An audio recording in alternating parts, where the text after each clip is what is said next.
TNA fanboy back here at the impzonepod podcast, talk more TNA wrestling shenanigans. And of course, today we're discussing the upcoming sacrifice, which, for the most part, again, they have refused to build anything for. Now, not so much in story. Yes, they're building some stuff in story, but they have yet to announce anything for this show. Like, guys, what are you doing? I said this last month. I'm going to have to say basically exactly the same thing this month. You cannot rely on people just saying, there is an event, oh my god, we'll go. That's not how you sell event tickets.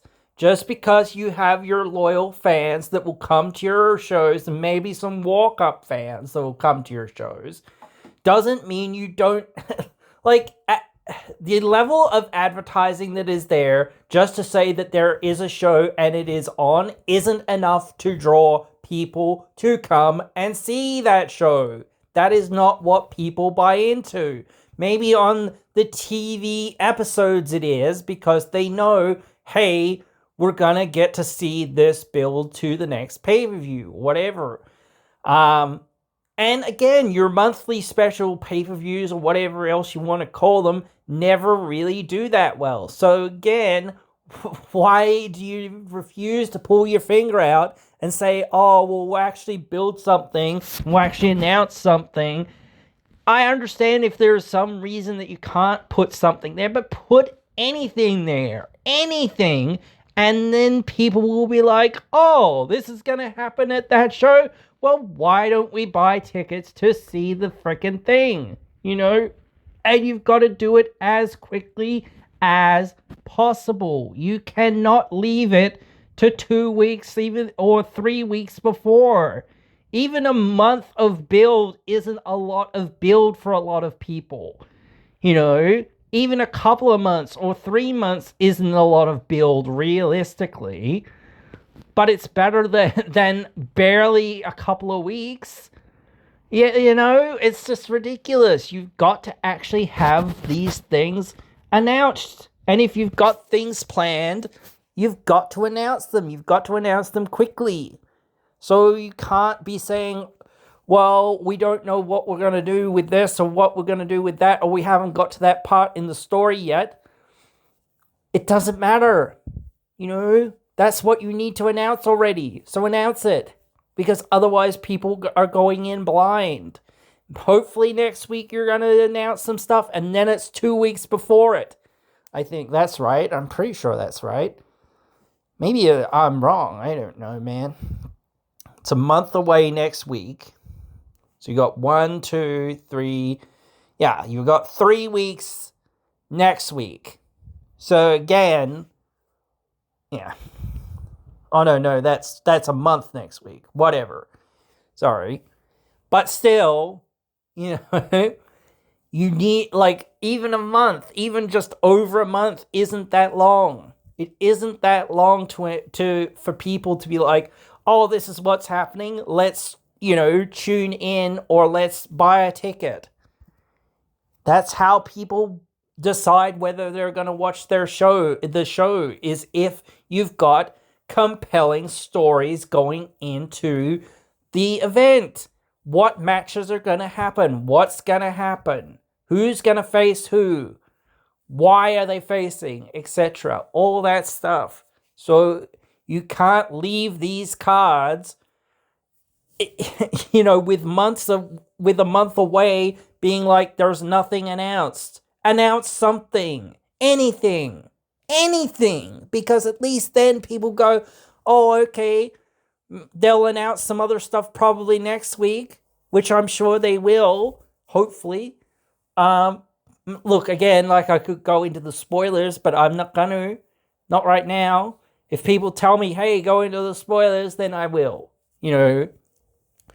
but yeah, no, it's ridiculous. This is if I was, in charge of the booking, this would be the first thing that I change, or one of the first things that I change, is that we need to announce things for our upcoming events, because people don't just buy tickets based on there is a show in this town at this time. People buy tickets to these shows, these major shows, based on what matches are happening and what feud is going on TV.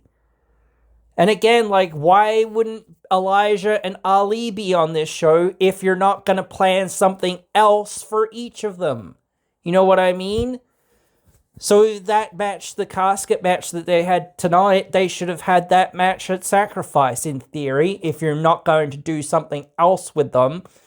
So then what else are you going to do with them? You know what I mean? Unless they're going to be in a battle royal or something, or in some sort of other match. Like, I was saying this about, like, the situation now. Like, it doesn't feel like the story that it feels like they're gonna tell between Macklin and Santana feels like the most major story for now. And maybe that's not gonna pay off for a little while. I don't know. But that feels like that's... I feel like you should pace it out. Realistically, I do. I think you should pace it out until Slammiversary, at least. I don't think anything should happen at Rebellion. Honestly, maybe you can not significant, not a match. Okay, that's what I mean. They can have another run-in, or they can have another thing, or they can have a promo, or they're doing a promo next week. But I don't think anything should come of it. I don't think a match should come of it for another couple of months until after Rebellion. Because if you're gonna do it at Rebellion, I feel like that's way too soon. People aren't gonna believe that Santana's gonna lose the title that quickly, within only like 3 months or so. You know what I mean? But in 6 months, they could feel like, oh yeah, he might lose it. You know, well, maybe you could, like I said this before, I said, like, you might be like, oh, we'll have this thing between Santana and Macklin. And I don't know whether I actually said it, but I thought of it. And I said, or I was going to say, like, Macklin beats up Santana, and then you either have Nick Nemeth or Eddie Edwards, or both, whatever, I don't know, call their opportunity with their thing, you know. So that way it's like they win, maybe they win the belt then, because people wouldn't believe that it would happen to an extent, but they could, like, they wouldn't believe normally that Santana would lose like so quickly. But, like, if you have it with the quarter shot, then they would believe it. They would believe that would happen, or it would be more feasible. I just don't think that fans want to see that. And I know that I know fans want to see Santana back at the top, but the thing is, they would want to see him back at the top, rather, words. But, like, the thing is, if you say then, hey, well, is he going to get back at Slammiversary or Bound for Glory? Well, it doesn't make any sense for him to get it back at Slammiversary to some extent. Although it could make some sense, but you're only talking about another 3 months away. And, like, it starts to feel like you're hot potatoing the title. It does feel, like, really, really short. You don't want the title to be changing too much. So it's a real thing of saying, no, we really need this title to be somewhat steady and be held at least for a few months at a time, not just, 3 months or whatever. That's not long enough. You don't even build, like, a lot of your challengers up a lot of the time, even for a 3-month period. So it's like, oh, okay, the first, like, maybe one person you do. So the first real person that you've, like, properly built up for, like, 3 months challenges the champion. Like, and now it's like, well, they're obviously losing. Then it's like, for the next 3 months, you're building up the next person. And then it's like 50-50. Like, they have a 50% chance to win, 50% chance to lose. Then 3 more months go by. So now it's like 75%. Like, it goes from like, 100% the champ is winning in the first 3 months to like maybe 50-50 in the next 3 months to then like 75% chance they're going to lose. And then the longer they go on, the lower the odds kind of go. They're always kind of at 20%, I would say, or 25%, thereabouts. It basically revolves around like what the story or who the challenger is or how much build they have, which is usually just about 3 months for the real challengers. Sometimes challengers have more than that, but like realistically, like the proper build to them being in that position is like, 3 months or so, roughly. So again, like, yeah, you're not gonna change things around you shouldn't change things around too much. And I know that's like people are like, oh well, they should do more, or they should do, make it quicker or make it faster. There's no way to make it quicker or make it faster because you only get a challenger every month, basically, or any challenger every month. And that's based on a story. You can't tell that story in less than a month. And even then, it's terrible and has very little build. And even the people that are challenging every 3 months, after, having a 3-month build or whatever, is like, yeah, that's very medium, especially the first few, because it's like, well, obviously people know the first one is not going to win. Maybe the second one will. That's like 50-50, But after that, then you're starting to go, okay, now somebody could win, Now anyone could win, Anyone could win this belt. So, yeah. I just feel like I hate to have to, like, I'm not just a cheerleader over here, guys. You know what I mean? That's the thing. No matter how much I like the product or I enjoy some of the things that are on the show, it's like, I can't just be here cheerleading for you. I have to be saying, hey, that isn't a good idea. That doesn't work. Whatever. We need to be selling tickets to this thing. And yes, tickets are being sold to this event, but what sells more tickets, like I've said before? People knowing what they're buying. People don't buy things just because it's Tuesday. People buy things because they know, hey, what am I buying? And if they don't know what they're buying, it's like, well, then what am I doing? Like, I can't buy this thing because I don't know what I'm getting. And now I'm going to have a quick look. As quick of a look as what I can. At the floor plan. Wow, actually, like, the ringside sort of seats are mostly sold out. There's like 4, 5, 6 seats in the ringside area, roughly. That's not a lot. Half of, like, some of these seats are sold already. I think some of this is the hard cam. I'm not 100% sure. So, whoops. A lot of the upper rafters seem to be sold too. That, or it's... No, that'd be the hard cam there, if that's anything to go by, but surely not. Doesn't look like it. They would redesign these things. So there's some... And a lot of these closer seats are actually sold out. So they're actually got a fair few seats. The most of the upper arena seating is half sold out. Yeah, there's still a fair few tickets and seats there available, obviously, but yeah, there's actually quite a lot of seats sold for a lot of the upper decks. So they're doing well on that front, at least. We have to give them credit there, even though, again, I still don't think it's the best way to go about things.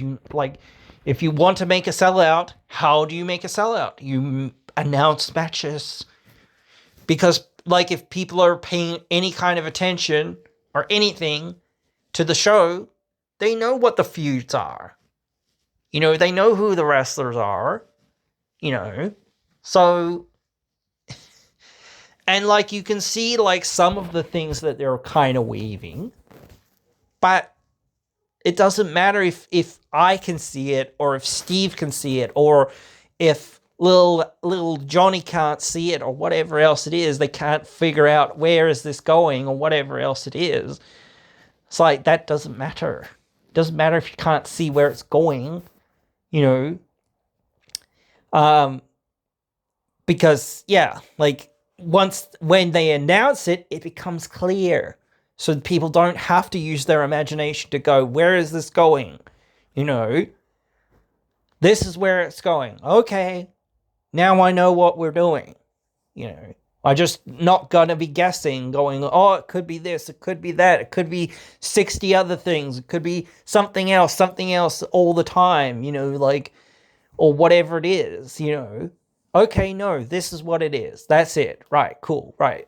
That's what I'm tuning in to see. That's what I'm paying my hard-earned money for, you know, when I tune into the show, you know. So again, like, that's it. You know, that's what we're doing here. We've got to be saying, this is why we want, or this is what people should, you know, shell their money for. Not just, it's another Sunday and you got nothing better to do, you know, in the area, you know.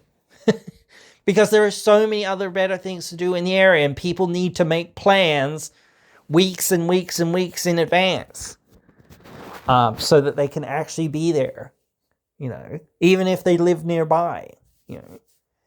And even if they're not going to buy a ticket for another couple of weeks or whatever else it is, they need to get hyped. They need to be like, oh, okay, we're going to see this. Oh, and we're going to see that. Oh, okay, well, maybe I will go then. You know, whatever. So, yeah.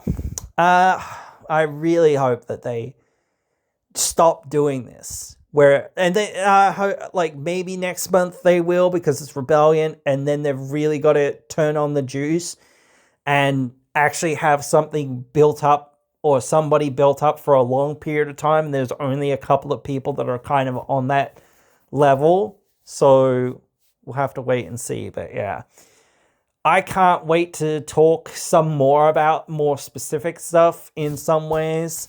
But I don't know whether to wait till some stuff is announced more so, because some of it's a little bit more gray exactly what they're going to do. Like the world title match, I don't feel like I've got my thumb on that. You know, what's going to go down there, how it's going to go down.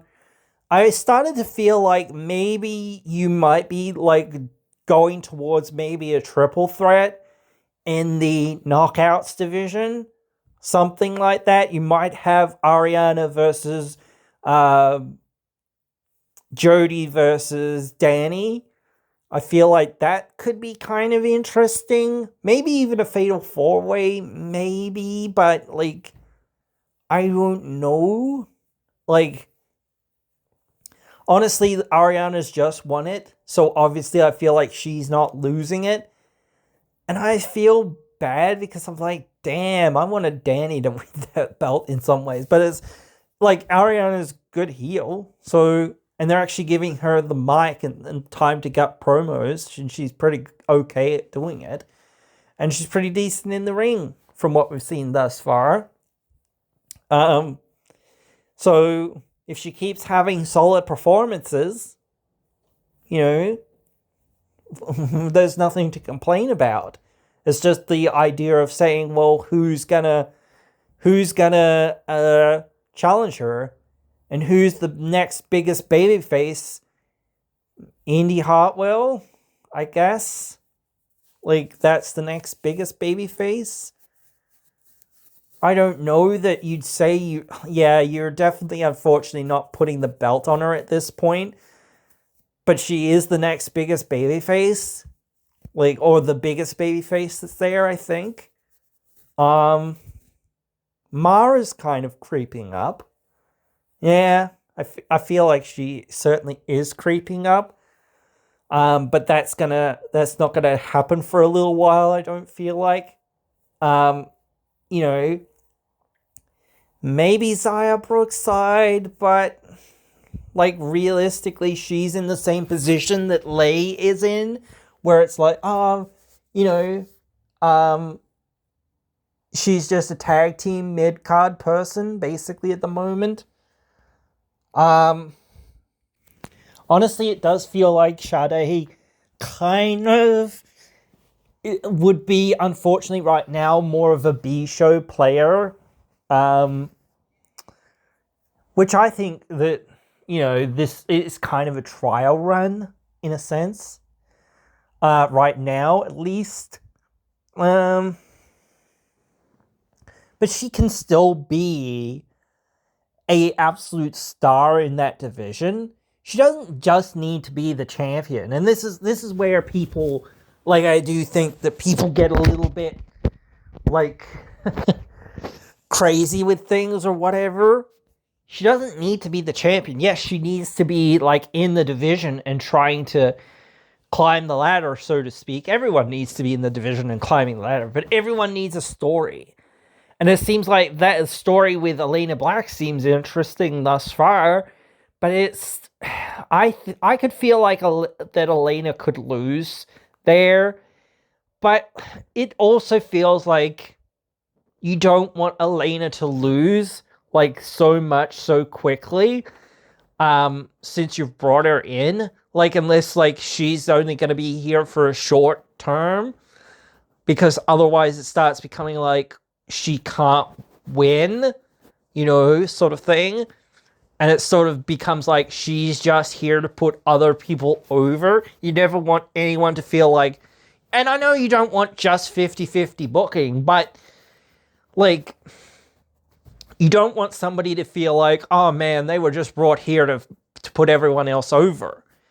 You want them to feel like, oh, they're a major deal, and, like, they're actually going to go somewhere. Sometimes they will lose, but that's because the story that we're trying to tell or whatever, we're not just, is it that you're just trying to stretch it out, or is it that you're trying to give it a stronger, more definitive finish? Like, that's where I do understand, like, some people's, like, argument of saying, well, this is just to stretch it out. No, it's not just to stretch it out. It's to give it a more big time, like, proper, finish of like, this is the end. That's it. No more. Like, they had their street fight or whatever else it was. They had their hardcore plunder match or whatever else it was. And that was it. Now it's over, because now it's like been properly settled between them. There's no, like, not really anywhere else to go, so now it's done, So yeah. So it seems like maybe you're gonna do EY versus Slater soon. Sorry, I'm pretty much like on the train of saying that the only reason, or the only point that I would think that EY is going to win that belt right now is if Slater was literally going to WWE in the next couple of weeks, which doesn't seem like he is. Maybe other people, like, they might disagree. I don't know. But for right now, I feel like he's staying in TNA for a while. And I don't know how much longer his contract is. I don't know. But for right now, I don't feel like, and it does feel like a bit unfortunate, because there isn't really anyone else really in that division, or they haven't really put anyone else in that division. But again, like, it doesn't feel like Leon's going anywhere anytime soon, at least not yet. Maybe in another couple months or whatever else it is, or maybe even 6 months, maybe then you can start saying, oh yeah, he might be going, who knows?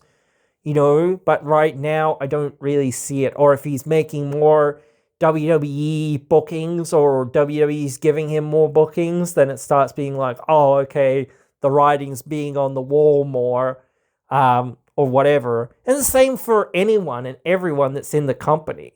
They haven't booked the Hardys to do anything in ages, and it doesn't seem like they're chomping at the bit to do anything with them. So it does feel like, well, now they've kind of like, and maybe it's because they know that they're signed for another year or signed for another 6 months, or I don't know how long they've signed. I assume it's another year. So they know, hey, they're under contract for another year, so we're not going to bother them, or we're not going to really try too hard for another year. We'll try again then if we really want them. And maybe they don't even really want them. I don't know. That's up to them. And as I said, like, they've got so many people over there in WWE that it's like they don't even know what to do with them all. And finding time to do something with them all is like a challenge. That's why you've got to, like I said before, you've got to have other things for people to do, and that can't just be another world title. Any other title that's not the world title, or the WWE title, rather, in this case, is going to feel like a secondary prize. So you've got to have that secondary prize be the main thing that everyone else is going for, not 6 or 7 or 8 whatever other titles. So you've got to push your tag team titles harder. You've got to push your mid-card title harder. You've got to then say, okay, well, let's bring on our women's title. Let's make that division stronger. Like, let's make everything else as strong as what it can be. One division for everything, so that then everybody else who's in that division feels like they're all coming together for one prize, not just, oh, I'm going to take the B prize. Yes, maybe the Intercontinental or mid-card title technically is the lower prize in a sense, but like when you have more people competing for it and that's the only other title that the men besides in a tag team can win, suddenly that title is way more important than when it was before, when you had another world title and you had another mid-card title. So again, it makes it more, important. Same for AEW. They have I don't even know, 4 or 5 different mid-card titles. Now, I know I think one of them's like a Ring of Honor title. I think maybe that's the 6th one.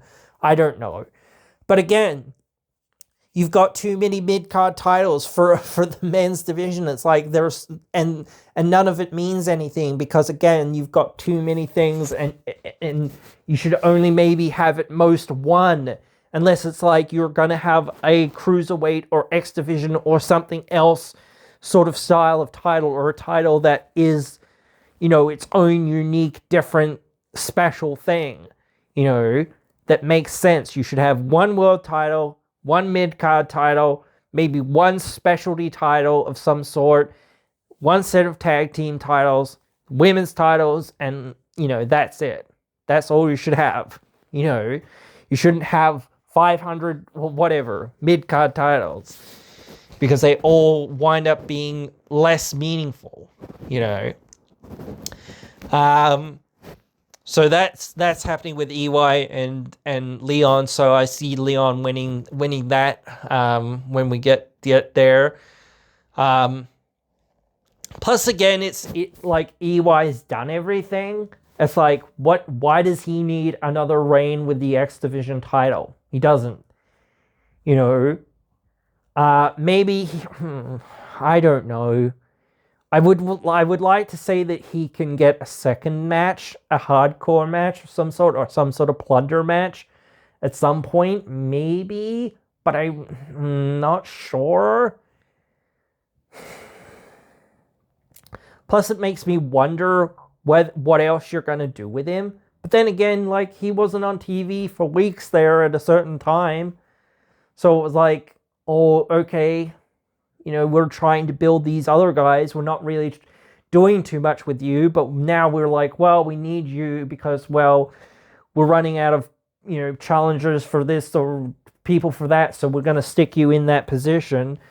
And you can carry that, So, that's the situation now where it's like, oh, sort of scrambling, to make sure we've got people to be in the divisions that we're trying to represent, and maybe that's where it's like too much. It's like we're we're dividing too much about, like, having an international title division and having, a world title division and having an X division title scene. So it's a little bit like, yeah, too many things in too many places type thing. But I don't know. It is tough. We don't know what's happening with the international title. So, yeah, don't know. So, assumedly, maybe a triple threat or fatal four-way, Laying Lee, Ariana, Danny Luna, and Jody threat of some semblance of that, or Lay and what's the name, Ariana, and then you wait a couple months or a month or whatever, and then you get Danny, or then you get Jody or something. I think it's more likely a triple threat or a four-way of some sort. So, maybe even a five-way. I don't know. Somewhat unlikely in my opinion, unfortunately, or fortunately in some ways as well. Feels like you're building something between Ash by Elegance and Mickie James. I don't know that you. My question becomes, like, is this a one-off with her?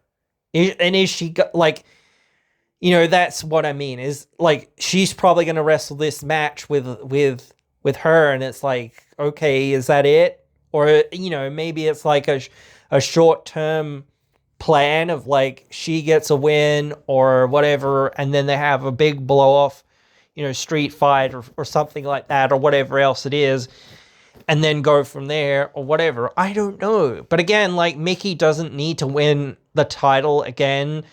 Like, she doesn't even need to really be in maybe she could be in the mix, but, like, I would say that she doesn't really need to be in the mix. You need to be, like, using her as the legend she is and helping other people get over, because, hey, you've got to keep building the current state and the future of that division. So it's like, again, how much longer are we going to have to, do the stuff with WWE? Like realistically, and I say this again, what's in it for us after AJ goes into the Hall of Fame? You know what I mean? I don't really see anything that's after that, like, unfortunately. I really see nothing. Maybe some surprises here, some surprises there, but, like, there's no WWE or WWE signed talent that I would say need to come to TNA to do anything. Maybe Ethan Page, but, like, he's already done some stuff, so I don't really see that he really needs to do anything. Everyone else is either retired or retiring, so it's like, well, so what, sort of thing.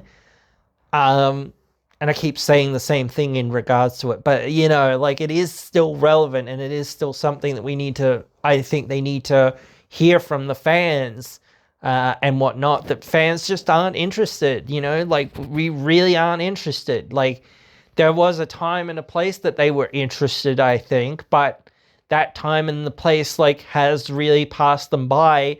And even now that you've kind of said, hey, we're on AMC now, and we might do stuff with the main roster now, or some of the main roster stars now, not a single main roster person besides AJ has crossed the line to do anything. Despite people saying, oh, if AJ crosses the line and does stuff, everyone else is going to be jumping at the bit to do it. Nope, no one is really. And and I said this before again, they've got so many people that are there that they have got no time for and don't know what they're doing with them, that it's like, oh man, you could send a lot of these people down to TNA to do something. At least they'd have something to do to an extent, so I don't know. But yeah. And that's with a 3-hour time slot. That's with a 3-hour time slot, dude. You can't find things to do for And I know there's thousands and thousands of people, but you can't find something to do for each thing every month. What the heck, man? With 3 hours, that's a heck of a lot of hours to play with every single, like, and that's 2 times a week at bare minimum, let alone NXT. And I know NXT is more of its own thing, but again, maybe that's where you should go. Maybe that's what you should do, where it's like NXT is now, more fully integrated with SmackDown or with Raw or with whatever. So it's a dual brand. You see NXT versus SmackDown or whatever.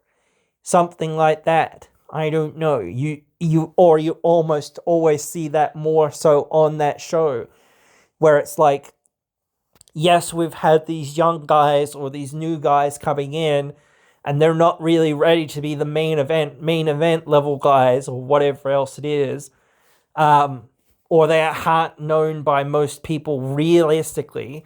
So they aren't on the main shows or on chasing for the main titles.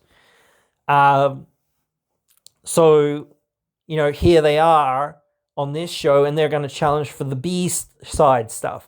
I mean, it makes that show a little bit less good when it's like, or a little bit less exciting when it's just like, we have the NXT guys, and, they're going to, be in some program for the mid-card stuff. But it also makes it somewhat more exciting because you get to see, like, these young guys coming up, having stories, having moments, having matches, doing things with some of the other, I don't want to say lesser stars, but some of the lesser stars that have sort of like not really got there or coming down on the other swing, sort of thing. And that are still trying to hold on to things. Whereas you could have your A show sort of being like, here's all the world champion or main event level guys. But then again, that doesn't really work because, you can't just have 3 hours of like main events. You need a bit of everything, so I can get that. But again, like, you still might have your more main guys on one show or gals, whatever, same thing, effectively, in my opinion. And then the rest of the people that aren't really in that main, like, section on the other show. And maybe putting some of those people saying, hey, Trick Williams is really getting over or whatever, so maybe he can come to the main show and show what he's got on the main show or whatever it is, so that people feel like, oh, he's, now he's on the main show with all the main people, Roman Reigns and this and that and whatever else it is, and Cody Rhodes and da-da-da-da. I do feel like having two real shows is like the problem right now. And I feel like maybe just saying, hey, I don't know whether you can do it with one show a week. I don't know. That's up to you, but that's why, again, like, maybe you should move back to that. You don't really need to have Friday nights. So what's the point? You know what I mean? Why have divided rosters?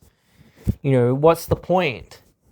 Besides, like, money, I guess that's the only thing you could say. Oh, well, let's consolidate all of our deals and everything else into Raw, so that Raw is the thing that everyone can see everywhere and is the most, concentrated mix of our shows. Maybe NXT can be on Fridays. Move it from Wednesdays to Fridays, because like Fridays have been a bigger thing for WWE of late. So now it's, NXT is on Fridays, and I know that seems like, oh, well, you're running away from Dynamite or whatever, you're running away from AEW or whatever.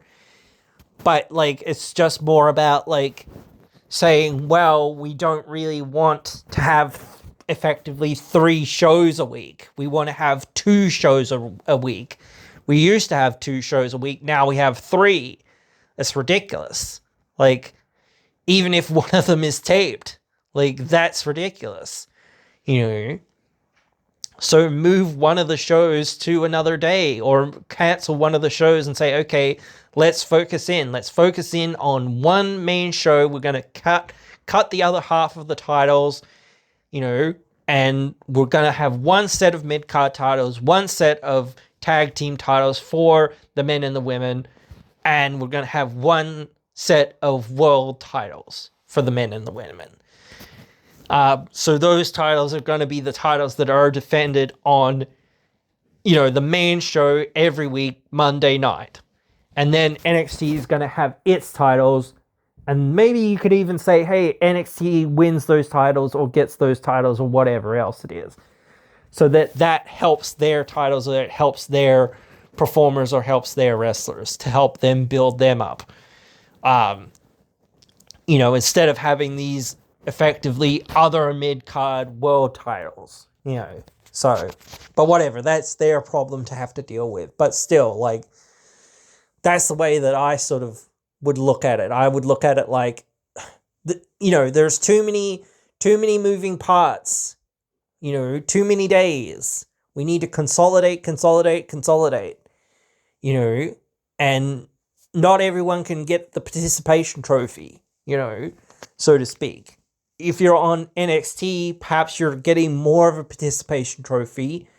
And again, like, you've also got the TNA, you know, titles that are in there sometimes, or the AAA titles that are in there sometimes. So it's like, again, those are other consolation level prizes to an extent for them, where it's like, well, we couldn't give you the NXT title, so we'll give you or another other title, so we'll give you the AAA title or the TNA title or whatever else it is.